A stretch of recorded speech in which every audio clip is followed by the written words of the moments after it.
पता नहीं किस जन्म की दुश्मनी निकाल रही हैं मुझसे। ऐसी छुई मुई बनकर बैठी रहती हैं जैसे मेरे आने से पहले 8-10 नौकर चाकर आगे पीछे फिरते रहते थे। थोड़ा बहुत हाथ पैर हिलाने से कौन सा शरीर घिस जाएगा इनका। सब कुछ मेरे भरोसे छोड़कर बैठ जाएंगी। बाहर से थक कर आओ और फिर घर में आते ही रसोई में लग जाओ। वंदना खींचते हुए अपना सारा गुस्सा रसोई में बर्तनों पर निकाल रही थी। ऐसा नहीं था कि उसकी सास रूकमणि जी को बहू के बड़बड़ाने का भान नहीं था, लेकिन वो भी ठिठाई पर थीं। बहू की बड़बड़ाहट को एक कान से सुनकर दूसरे कान से निकाल रही थीं। वंदना एक पढ़ी लिखी लड़की थी। उसका सपना था कि वो अपने पैरों पर खड़ी होगी। उसने नौकरी के लिए कई जगह आवेदन भी दे रखा था। इस बीच जब उसके लिए अनिकेत का रिश्ता आया तो उसने साफ साफ कह दिया कि वो शादी इसी शर्त पर करेगी कि शादी के बाद उसे अच्छी नौकरी मिली तो कोई उसे नौकरी करने से नहीं रोकेगा। आखिर इतना पढ़ने लिखने के बाद वो घर पर नहीं बैठ सकती। अनिकेत और उसके घरवालों को इस बात से कोई आपत्ति नहीं थी कि उनकी बहू नौकरी करेगी, इसलिए दोनों तरफ से खुशी खुशी ये रिश्ता हो गया। शादी के कुछ दिनों बाद ही वंदना का ज्वाइनिंग लेटर आ गया। जिस दिन वंदना ने अपने ससुराल वालों से कहा था कि वो अब नौकरी करेगी, तो उसकी सास रुक्मणी जी ने सारे परिवार के सामने कह दिया था, बहू नौकरी करे इससे मुझे कोई आपत्ति नहीं है।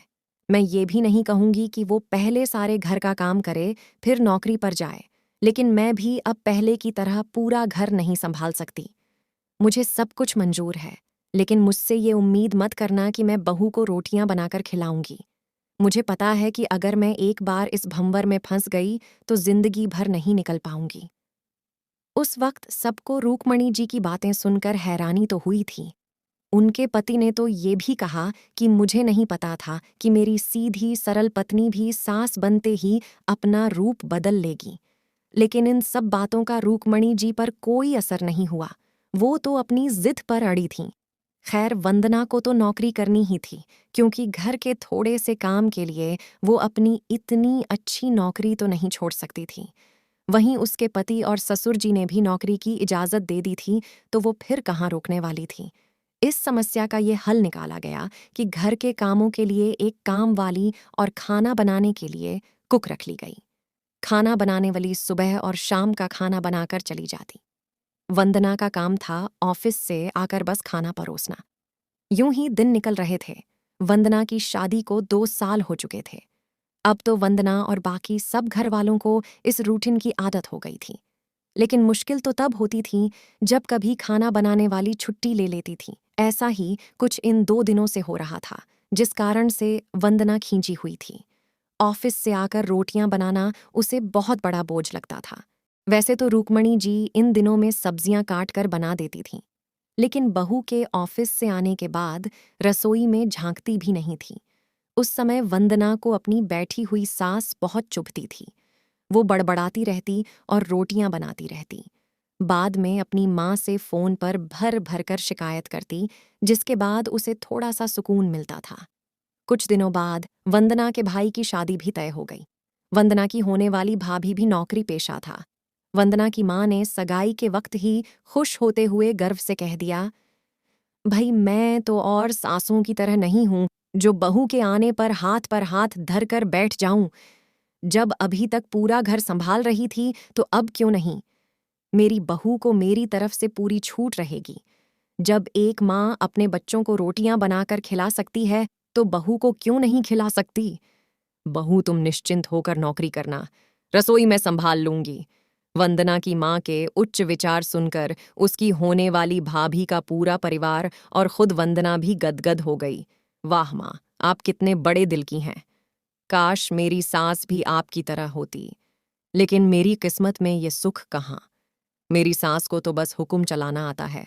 मुझे गर्व है कि मेरी माँ इतने खुले विचारों की है। अपनी चिड़चिड़ाहट निकालते हुए वंदना बोली। कुछ दिनों में ही वंदना के भाई की शादी हो गई और कुछ दिनों बाद ही वंदना की भाभी ने अपनी नौकरी ज्वाइन कर ली। वंदना की माँ भी अपनी बहू को हथेलियों पर रखती थीं। सुबह उसका नाश्ता, टिफिन, फिर रात का खाना भी तैयार रखती थीं। अपने हाथों से परोस कर सबको खाना खिलाती थीं। उनकी बहू भी मम्मी जी करती हुई अपनी पसंद नापसंद बताती रहती थीं, जिसे वंदना की माँ बड़े चाव से पूरा करने में लगी रहती थी। खुशी खुशी दिन बीत रहे थे, लेकिन ये प्रक्रिया धीरे धीरे अब उदासीनता में बदल रही थी। वंदना की भाभी को अब कुछ भी न करने की आदत पड़ गई थी। एक दिन जब वंदना फोन पर अपनी माँ से बात कर रही थी, तो उसकी माँ बस रो पड़ी। बेटा, मैं इतना करती हूँ तेरी भाभी के लिए, फिर भी उसे मेरी कद्र नहीं। अरे मेरी दी हुई छूट अब मुझ पर ही भारी पड़ने लगी है। क्या हुआ माँ? आप ऐसे क्यों बोल रही हैं? आप तो भाभी का मुझसे भी ज्यादा ध्यान रखती हैं। क्या भाभी ने आपसे कुछ कहा है? वंदना बेचैन होते हुए पूछने लगी। कुछ क्या बेटा, अब तो सब कुछ वो मुझे ही कहती है। ऑफिस से आने के बाद एक गिलास पानी के लिए भी मुझे आवाज देती है। नाश्ते में थोड़ी देर हो जाए तो मदद करने के बजाय गुस्सा होकर यूं ही बिना खाए चली जाती है। आखिर मेरा भी कुछ आत्मसम्मान है या नहीं? मैं तो उसके लिए बस काम वाली बनकर रह गई हूं। माँ, ये तो बहुत गलत बात है। आप भाई से साफ साफ कह क्यों नहीं देती कि अपनी बीवी की लगाम खींच कर रखे? आप माँ हैं, कोई नौकरानी नहीं। भाभी नौकरी करती है, इसका मतलब ये नहीं कि आप पर हुक्म चलाएगी। गरजते हुए वंदना बोली। किस मुंह से कहूं बेटा? पहले तो खुद मैंने ही आगे बढ़कर कुल्हाड़ी पर अपना पैर दे मारा, फिर शिकायत किससे करूं? तेरे पापा ने तो कहा भी था कि बहू को ज्यादा छूट दोगी तो बाद में पछताओगी। लेकिन मैं ही बढ़ाई की भूखी थी, जो अपनी बहू को सर पर चढ़ा लिया। एक बात कहूं बेटा, तू चाहे अपनी सास को कुछ भी कह, लेकिन समधन जी का ये फैसला सही था कि वो बहू को रोटियां बनाकर नहीं खिलाएंगी। एक बार वो सबकी नजरों में बुरी अखट सास तो बन गई, लेकिन आगे के लिए कम से कम अपना आत्मसम्मान तो बचा लिया। अब ना तो तू उन्हें कोई ताना दे सकती है और ना ही कोई रिश्तेदार। काश मैंने भी शुरू से ही ये घर गृहस्थी की पूरी जिम्मेदारी अपने सिर पर लेने से इनकार कर दिया होता, तो आज मेरा ये हाल ना होता। माँ की बातें सुनकर वंदना निशब्द हो गई। भारी मन से उसने फोन रख दिया। बाहर हाइनल में आकर देखा तो सास ससुर आराम से बैठकर बातें कर रहे थे। बातें करते करते उसकी सास अपने नाखूनों पर नेल पेंट लगा रही थीं, जिसे देखकर ससुर जी उन्हें चिढ़ा रहे थे।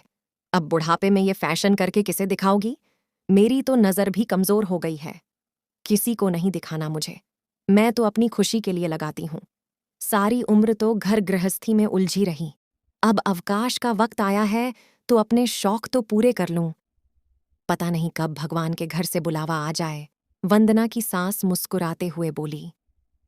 पता नहीं आज क्यों वंदना अपनी सास की बातें सुनकर चिढ़ नहीं रही थी, बल्कि वो भी मुस्कुरा उठी। सही तो कह रही हैं मम्मी जी, एक गृहिणी को अपने लिए वक्त ही कब मिलता है। पहले अपने बच्चों को पाल पोस कर बड़ा करो, फिर कामकाजी बहू आ जाए तो उसे और उसके बच्चों को संभालो। काश मेरी माँ ने भी मेरी सास की तरह पहले ही कह दिया होता कि बहू को रोटियां बनाकर नहीं खिला सकती।